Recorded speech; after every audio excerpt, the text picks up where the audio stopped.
मेरा सभी प्रदेशवासियों को, मेरे बेरोजगार भाई बहनों को, मेरा सभी अभिभावक जो गण हैं उन सभी को मेरा सादर प्रणाम। वर्तमान समय में जो घटनाएं घटित हुई है, जो आंदोलन की रूपरेखा हमने 8 फरवरी को जो सत्याग्रह शुरू किया था, वो बिल्कुल गांधीवादी तरीके से, अहिंसात्मक तरीके से वो सत्याग्रह चल रहा था।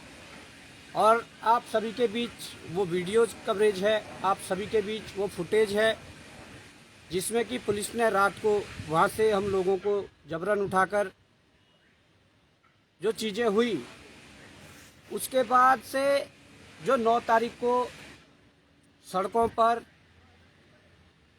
जो जनसैलाब आया, वो जनसैलाब एक आक्रोश के रूप में आया। और आक्रोश होना भी स्वाभाविक था। जिस प्रकार से हमारे साथियों के साथ ज़बरदस्ती की गई थी, हमारे साथियों को जबरन करके वहाँ से उठाया गया था, वो आक्रोश आना स्वाभाविक था। इसलिए मैं कहना चाहूँगा कि बेरोजगारी और भ्रष्टाचार की इस लड़ाई में जो प्रदेश भर से सभी छात्रों, सभी सामाजिक संगठनों, सभी सामाजिक कार्यकर्ताओं, सभी अभिभावक गणों का जो सहयोग मिला, उसके लिए मैं आप सभी का धन्यवाद ज्ञापित करना चाहता हूं। शायद मेरे पास शब्द ना हो इस धन्यवाद ज्ञापित करने के लिए, क्योंकि ये लड़ाई जिस प्रकार से देहरादून से ये चिंगारी शुरू हुई और उसके बाद मैंने देखा कि प्रदेश के हर जिले में, हर ब्लॉक में, हर तहसील में, यहाँ तक कि गांव-गांव में इस लड़ाई ने, इस चिंगारी ने आग का रूप ले लिया। और इस दौरान जो घटनाएं घटित हुई, इस दौरान हमारे संगठन के जो कुछ कार्यकर्ता थे, 13 लोगों को जेल यात्रा कराई गई और गंभीर धाराओं के तहत मुकदमे दर्ज करने की कोशिश की गई, जिस पर 307 जो अटेम्प्ट टू मर्डर। अब आप देख सकते हैं कि यहाँ पर मैं आपको थोड़ा स्पष्ट कर दूं कि हमारी कोई लड़ाई पुलिस प्रशासन से नहीं थी। अगर पुलिस प्रशासन हम पर 307 धारा के तहत मुकदमा दर्ज करना चाहती है तो उनको भी थोड़ा ये गहनता से इस पर विचार करना चाहिए था, क्योंकि हमारी पुलिस से कोई लड़ाई नहीं थी। हाँ, इस सिस्टम से लड़ाई थी और इस सिस्टम से लड़ाई आगे भी जारी रहेगी। अब बीच में जो उपद्रव आए थे, जिन्होंने पत्थरबाजी करी, जिन लोगों ने, अब वीडियोज में तो पुलिस ने उन लोगों के, कुछ लोगों को चिन्हित करके उनके फुटेज डाले हैं, उनके वीडियो डाले हैं। उसके उपरांत वहाँ पर कुछ लोगों ने, जो पुलिस के हाथों में जो पत्थर थे वो भी देखे गए हैं। तो ये पथराव पुलिस की ओर से हुआ या ये पथराव युवाओं की ओर से हुआ, यह स्पष्ट कर पाना संभव नहीं है। और अगर हमारी जांच एजेंसियां, हमारी इंटेलिजेंस ये स्पष्ट कर देती है तो वो इसके लिए स्वतंत्र है और स्पष्ट भी करना चाहिए।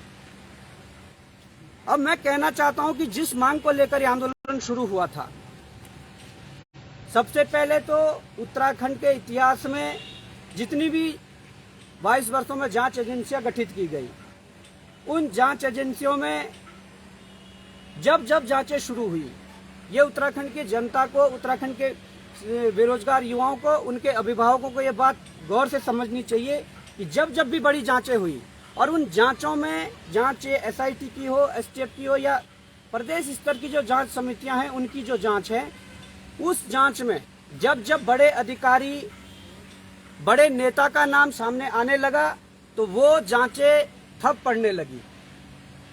वर्तमान घटनाक्रम को देखते हुए उत्तराखंड के इतिहास में ये पहला दौर होगा जब इतने बड़े मात्रा में यहाँ पेपर लीक की घटनाएं सामने आ रही है, भ्रष्टाचार की जो घटनाएं वो सामने आ रही है।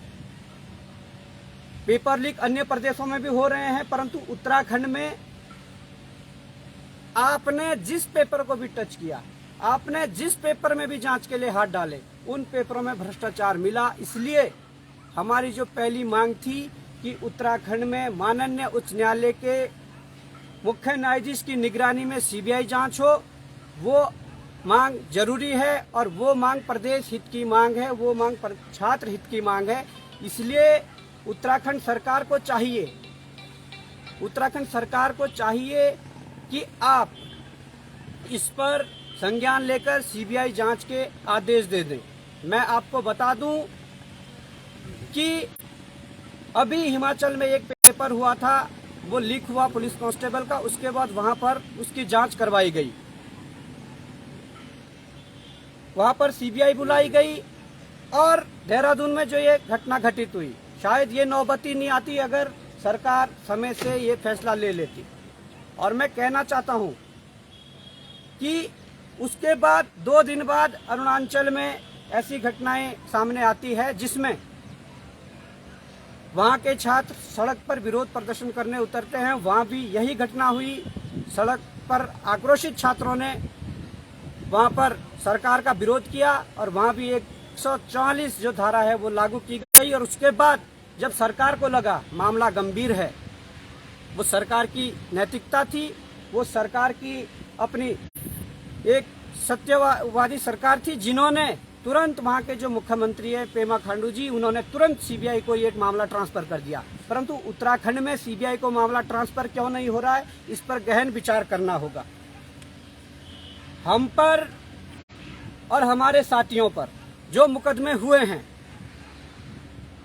वो मुकदमे चाहिए आंदोलन के दौरान हुए हो या वो मुकदमे चाहिए हमारे जेल जाने के बाद जो शहीद स्मारक पर हमारे लोग बैठे हुए थे, उनके साथ जो उनका मानसिक उत्पीड़न किया गया, उनके साथ जो उन्हें लगातार उन पर प्रेशर बनाकर जो उनका शोषण किया गया और धारा 144 का हवाला देते हुए उन पर जो मुकदमे किए गए, सरकार को ये गंभीरता से बात लेनी चाहिए कि उन सबके मुकदमे बिना शर्तों के वे वापस लिए जाएं, नहीं तो आगे और भी जो चीजें हैं वो होंगी। क्योंकि ये पढ़ने लिखने वाले छात्र हैं, ये अपने जायज मांग के लिए बैठे हुए थे, ये किसी राजनीतिक संगठन के जो व्यक्ति नहीं है, राजनीतिक दल के व्यक्ति नहीं थे। अपनी मांगों को लेकर, जायज मांगों को लेकर आप लोगों ने इन पर मुकदमेबाजी की, जिसका मैं पूर्ण तरीके से विरोध करता हूं, हमारा संगठन पूर्ण तरीके से विरोध करता है। शहीद स्मारक में 144 धारा लागू होने के बाद वहां पर कई 50-60 लोगों के नाम लिए गए, उन पर मुकदमों का डर दिखाया गया, उन पर मुकदमे किए गए। तो उन लोगों के मुकदमे सरकार को वापस लेने चाहिए। और मैं कहना चाहता हूं कि तमाम जो हमारे जो उत्तराखंड आंदोलनकारी मंच है, हमारी जो बार एसोसिएशन है, हमारे जो और सामाजिक कार्यकर्ता है, जिन्होंने हमारे जो साथी जेल के बाहर रहते हुए शहीद स्मारक पे जिन्होंने धरना जारी रखा हुआ था, उनका जिन लोगों ने भी सहयोग किया, उसमें तमाम सामाजिक कार्यकर्ता हैं, तमाम आंदोलनकारी हैं, तमाम और भी साथी हैं, जो उनका भी मैं एक बार दिल की गहराइयों से हार्दिक आभार करता हूं कि आप लोगों की बदौलत वो वहां पर टिक पाए, उन्होंने संघर्ष कर पाया। और वहां पर हमारी जो बहनें बैठी हुई थी, उन्होंने इतना संघर्ष किया, इतना हौसला दिखाया कि सरकार को उनके जो मांगे थी, जिसको लेकर वो वहां पर बैठे थे, और सरकार प्रशासन उन्हें उठाना भी चाहती थी, परंतु उन्हें वहां से उठा नहीं पाए, क्योंकि वो वहां पर जो हौसले थे वो उनके बुलंद थे। मैं कहना चाहता हूं कि वहां से जो धरना को, जो कोर्ट परिसर है, वहां से धरने को जो स्थगित करने की बात आई, उस पर मैं आप लोगों को कहना चाहता हूं कि 13 लोगों को जो सशर्त जमानत मिली थी, उसमें कुछ जो शर्तें रखी हुई थी, उसको देखते हुए और उसमें जो मान्य जो हमारे न्यायालय है, उन्होंने जो कुछ शर्तें रखी थी, उन शर्तों को मानते हुए सबके साथ हमने पहले बैठक की। जो हमारे जेल के अंदर लोग थे उनके साथ, और जो हमारे जेल के बाहर जो शहीद स्मारक पर संघर्ष कर रहे थे, उसके बाद उन सबसे बैठक करके यह निर्णय लिया गया था कि हम माननीय न्यायालय की जो आदेश है उसका पालन करते हुए और जो हमारे आंदोलनकारी लोग थे उन्होंने भी पूरा सहयोग किया था, हमारे बार एसोसिएशन ने पूरा सहयोग किया था। उनकी भी कुछ मान सम्मान रखने के लिए वो जगह हमने इसलिए खाली करवाई क्योंकि जो आगे की रणनीति है, वो जो हमारे लोग बाहर जो आंदोलन कर रहे थे उनके साथ बैठकर, जो जेल के अंदर थे उनके साथ बैठकर आगे की रणनीति बनाई जाएगी। और अभी तक जो निकल कर आया है उसमें सबसे पहला बिंदु ये है कि सबसे पहले जो हमारे लोग जो बाहर जो डटकर मुकाबला कर रहे थे उनमें से कहीं हमें नेतृत्वकर्ता भी मिल चुके हैं।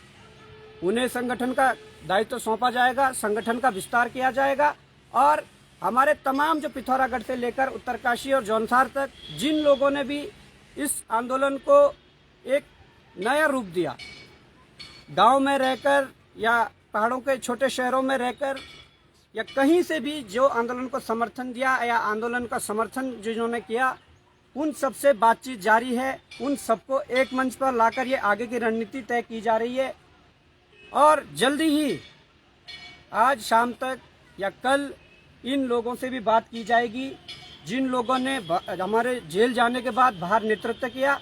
और उसके बाद जो संगठन का जो पहला निर्णय था वो यही था कि संगठन का विस्तार किया जाएगा और उसके बाद ये आंदोलन जिन मांगों के साथ खड़ा हुआ था, सीबीआई जांच वो जरूरी है। परीक्षाओं में जिन परीक्षाओं में चीजें सामने आई है, जिन परीक्षाओं में गड़बड़ियां सामने आई है, उन परीक्षाओं की जांच होना जरूरी है। वो मांगे अभी भी हमारी है और आगे भी रहेंगी। अब सरकार को हम ये कहना चाहते हैं, अगर सरकार पाक साफ है, अगर सरकार जांच करवाना चाहती है तो आप 23 तारीख को जो पीसीएस होने वाला है पहले उस पेपर को रुकवाइए, क्योंकि उस पेपर की अगर जांच नहीं हुई तो मुझे लगता है कि भविष्य में अगर कभी उसकी जांच हो गई, भविष्य में कभी ऐसा मौका मिल गया तो वहां से बहुत कुछ निकल कर आने वाला है। उस पेपर की सबसे पहले जो शुरुआत होती है प्री से, तो उसमें सील नहीं थी उस पेपर में। उसके बाद जब प्री हो जाता है और मामला कोर्ट में लंबित होता है और उसके बाद आपने उसकी अभी मेंस भी शुरू नहीं है और आपने प्री की कॉपियां जला दी है, चाहे वो लोअर पीसीएस हो अपर पीसीएस की हो। इससे ये संदेह गहराता है कि कहीं ना कहीं गड़बड़ियां बड़े स्तर की है। उसके बाद जो 30% जो महिला आरक्षण का जो मुद्दा है वो शायद अभी तक स्पष्ट नहीं हो पाया है। ये तमाम जो चीजें हैं, इसलिए हम कह रहे हैं कि पहले जांच हो फिर परीक्षा हो। पटवारी की परीक्षा जरूर आपने जो जबरदस्ती करवा के जेलों में डालकर आपने पटवारी की परीक्षाएं आयोजित करवा दी, जबकि मैं आज भी कह सकता हूं बच्चों ने भले ही पटवारी की परीक्षा दे दी हो, परंतु 99.99% बच्चे चाहते थे कि परीक्षा अभी ना हो। परीक्षा वो देना चाहते थे परंतु 12 तारीख को कतई भी परीक्षा नहीं देना चाहते थे। उसका भी अभी तक ये पता नहीं है कि जो 380 क्वेश्चन बाहर थे, क्या दोबारा पेपर उन 280 में से बना? जो 280 क्वेश्चन बचे हुए थे 380 में से, उसका भी कोई पता नहीं है। 2021 की मैं बात करूं, 4 और 5 दिसंबर को स्नातक स्तरीय परीक्षा वीडियो बीपीडीओ की परीक्षा करवाई गई। उस दौरान भी 3 दिसंबर 2021 को हमें जेल के अंदर ठूसा गया, हमें जेल के अंदर ले जाया गया और ये बात किसी से नहीं छुपी है कि 4 और 5 तारीख को किस प्रकार से सब्जी की तरह वीडियो बीपीडीओ का पेपर बेचा गया और उसके बाद हमें जेल से छोड़ा गया था। और ये बात भी किसी से नहीं छुपी है कि 9 तारीख को हमारी गिरफ्तारी हो जाती है और उसके बाद तुम पुलिस का रिजल्ट जारी करते हो, जिसके लिए हमने कहा था कि जांच होनी चाहिए। ये बात किसी से नहीं छुपी है। और हमारे जेल में अंदर रहने के बाद जिसे पूरे प्रदेश के युवाओं का समर्थन, जिस पूरे प्रदेश के युवा ये कह रहे थे कि पहले जांच हो फिर परीक्षा हो, आपने 12 तारीख की परीक्षा को आपने जबरदस्ती करके करवा दिया। तो ये छलावा उत्तराखंड के युवाओं के साथ कतई बर्दाश्त नहीं होगा। ये आंदोलन आगे बढ़ेगा और आप सबके सुझावों के साथ, आप सबके मार्गदर्शन के साथ, आप सबके सहयोग के साथ इस आंदोलन को आगे बढ़ाएंगे, ये हम कहना चाहते हैं। दूसरी ओर अगर मैं अन्य मुद्दों पर आऊं, मुद्दे बेरोजगारी और भ्रष्टाचार से ही जुड़े हुए हैं।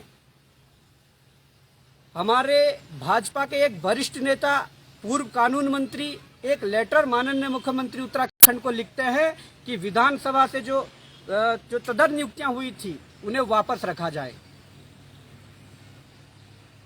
मतलब क्यों? अगर गलत तरीके से नियुक्त हुए हैं तो हम तो ये कहना चाहेंगे कि उन्हें वापस रखने के बजाय जो 2000 से और 2016 तक जो और भी कर्मचारी गलत तरीके से लगे हुए हैं उन्हें भी बाहर करिए। और मुझे ये कहते हुए बड़ा दुख हो रहा है, बड़ा कष्ट हो रहा है कि उस लेटर के समर्थन में उत्तराखंड कांग्रेस भी कह रही है कि आप उन्हें रखिए। देखिए, स्टैंड क्लियर रखना होगा, ये मैं कह देता हूं कि स्टैंड क्लियर रखना होगा। अगर कुछ गलत है तो गलत है, अगर सही है तो सही है। विपक्ष को भी ये समझना होगा कि क्या सही है क्या गलत है। अगर गलत तरीके से नियुक्तियां हुई थी तो गलत तरीके से नियुक्तियों का विरोध होना चाहिए। वो कोई सामाजिक संगठन हो, वो कोई राजनीतिक दल हो, उन सबको हमको मिलकर विरोध करना चाहिए।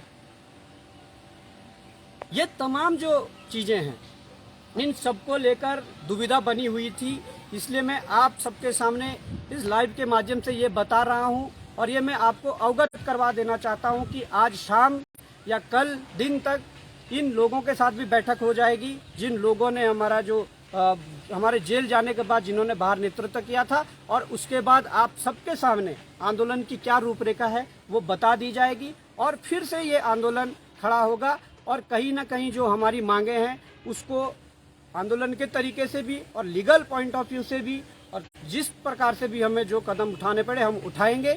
और इस आंदोलन को, इस लड़ाई को अंजाम तक पहुंचाने के लिए हम बिल्कुल तत्पर हैं। जय हिंद, जय भारत, जय उत्तराखंड।